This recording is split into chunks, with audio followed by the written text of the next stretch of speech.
வணக்கம். அவ்வை சொன்ன மொழியாம் இதில் இன்னைக்கு ஆத்திசூடியில் 19வது வாசகம் பார்க்க இருக்கிறோம். இணக்கம் அறிந்து இணங்கு. அவ்வளோதான்.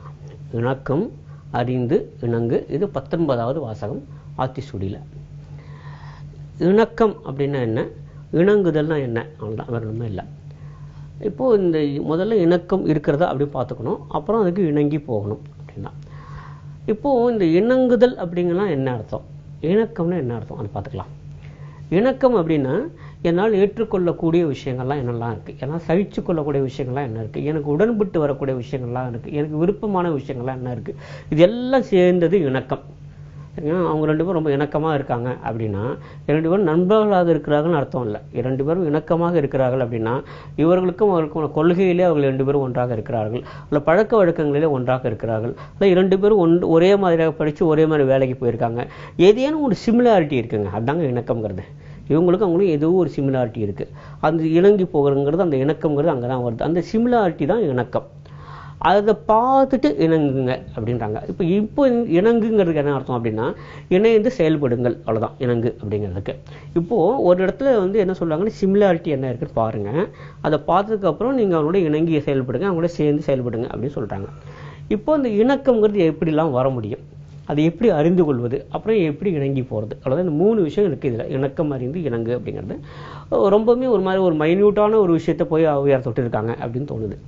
என்ன அப்படின்னா, என்னால் பல பேரோட இணங்கி போக முடியல அப்படின்னு வச்சுப்போம்.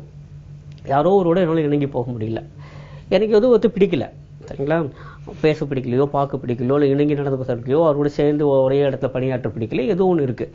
ஆக இணங்கி போக முடியாத ஏதோ ஒரு சூழல் இருக்குது. இதுலேருந்து நான் எப்படி வெளியே வர்றது, அதற்கான உபாயம் தான் இது, வேற ஒன்றுமே இல்லை. அதுக்கான கைட்லைன் கொடுக்குறாங்க.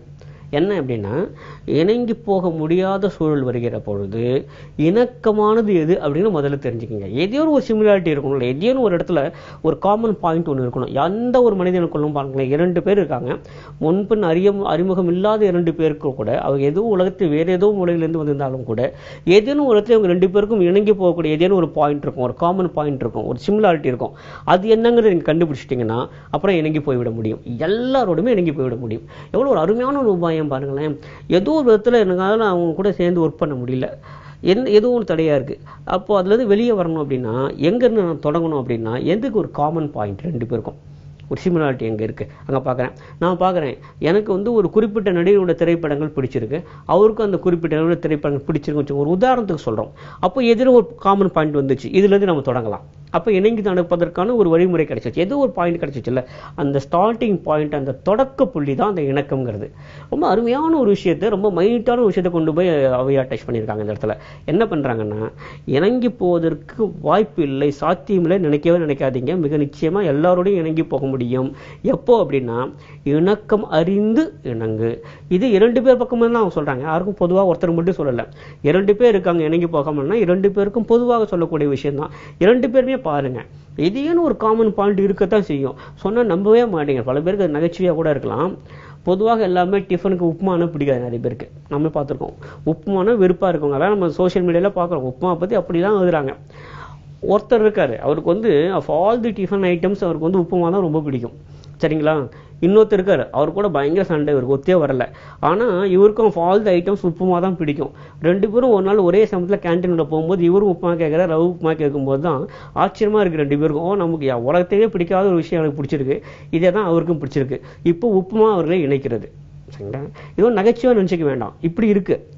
ஆக ஏதேனும் ஒரு விஷயத்தில் யாருக்கும் பிடிக்காத ஒரு விஷயம் எனக்கு பிடிச்சிருக்கு, அதே ஒரு விஷயம் அவருக்கும் பிடிச்சிருக்கு. அப்போலாம் தெரியுது, ஏதோ ஒன்று நமக்கு 2 பேருக்கோட பொதுவான அம்சம் ஏதோ ஒன்று இருக்குது. இது மாதிரி எவ்வளோ விஷயங்கள் இருக்கும். இது உப்புமாவோடு முடிந்து விடக்கூடிய ஒரு விஷயம் இல்லை, பல விஷயங்கள் இருக்காம். இப்போது அதே மாதிரி இப்போ ட்ரெஸ் பண்ணிக்கிறது கூட பார்த்தீங்கன்னாக்கா பல பேருக்கு ரொம்ப ஃபார்மலாக தான் ட்ரெஸ் பண்ணிட்டு வரணும் அப்படின்னு ஒரு குறிக்கோளோடு இருப்பாங்க பல பேர்.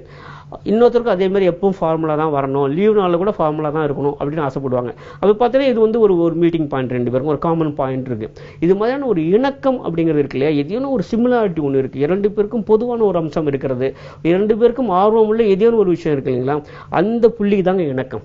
அதை முதல்ல தெரிஞ்சுக்கணும். அது தெரிஞ்சுக்கிட்டா இணங்குதல்ங்கிறது ஒன்று சாதாரணமாக இயல்பாகவே நடந்துவிடும். இது மாதிரியான உபாயத்தை இந்த ஒரு வாசகம் தருகிறது, ஒற்றை வாசகம் கொடுக்கிறது. அதனால யாரோடும் இணங்கி போகவிட முடியாது, யாரோடும் அனுசரணையாக இருக்க முடியாதுங்கிறதே இல்லை. ஏதேனும் ஒரு இணக்க புள்ளி இருந்தாக வேண்டும். அது என்னங்கிறது தெரிஞ்சுப்போம். இணக்கம் அறிந்து, இதுதான் மிக முக்கியமான விஷயம். இது தெரிஞ்சுக்கிட்டாச்சுன்னா அப்புறம் இணங்கி போவது மிக ஈஸி, ரொம்ப ஈஸி. ஏன் அப்படின்னா பல சச்சரவுகள் எங்கே வருகிறது, பல சண்டைகள் ஏன் வருது, பல தவறான புரிதல்கள், மிஸ் அண்டர்ஸ்டாண்டிங் எங்கே வருது அப்படின்னா, 2 பேரும் இணக்கமில்லாத புள்ளிகள் இருந்து கொண்டு பேசிக்கிறாங்க, பழகிக்கிறாங்க. அதுதான் பிரச்சனையே, வேற ஒன்றுமே இல்லை. இது 2 மிகப்பெரிய நாடுகளுக்கு மத்தியில் கூட சொல்லுவாங்க. 2 நாடுகளுக்கு மத்தியில் எப்போவுமே ஒரு போட்டியும் பொறாமையும் இருந்து கொண்டே இருக்கும். இப்போ நாடு பேரெல்லாம் சொல்ல விரும்பல. ஏதேனும் ஒரு இடத்துல எப்போ பார்த்தாலும் எல்லாத்துக்கும் ஒரு போட்டியும் பொறாமையும் இருந்து கொண்டே இருக்கு 2 நாடுகளுக்கு நடுவில். என்ன காரணம் அப்படின்னா, 2 நாடுகளுக்குள்ள எதெல்லாம் வேறுபாட்டை கொண்டு வருகிறதோ அதையே வச்சுட்டு மீண்டும் மீண்டும் மீண்டும் அதே மாதிரி பேசிட்டு இருக்காங்க. அப்படி இல்லை, 2 பேருக்கும் பொதுவாக ஏதேனும் ஒன்று இருக்கும். 2 பேரும் இணைய வைக்கக்கூடிய ஏதோ ஒரு விஷயம் இருக்கும். பொதுவாக பார்த்தீங்கன்னாக்க இசை, சரிங்களா?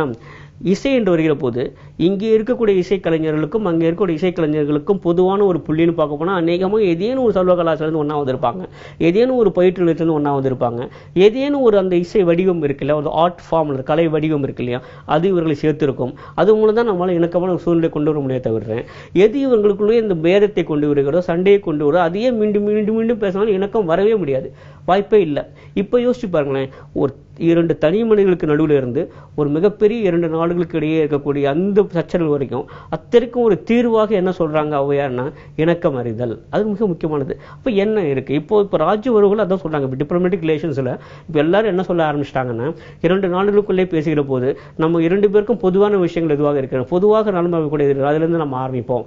பல நாட்டு பிரதமர்கள் சொல்கிறார்கள், ஐக்கிய நாடுகளில் பொது காரியதர்சி சொல்றார், ஜெனரல் செக்ரட்டரி சொல்றார், நீங்க தயவுசெய்து சண்டை போட்டுக்க வேண்டாம், உங்க 2 பேருக்கும் காமனான இன்ட்ரெஸ்ட் எல்லாம் இருக்கும் பாருங்க, அதுல இருந்து நம்ம பேச ஆரம்பிப்போம், ராஜ்ய உறவுகளை வலுப்படுத்திக் கொள்ள முடியும்.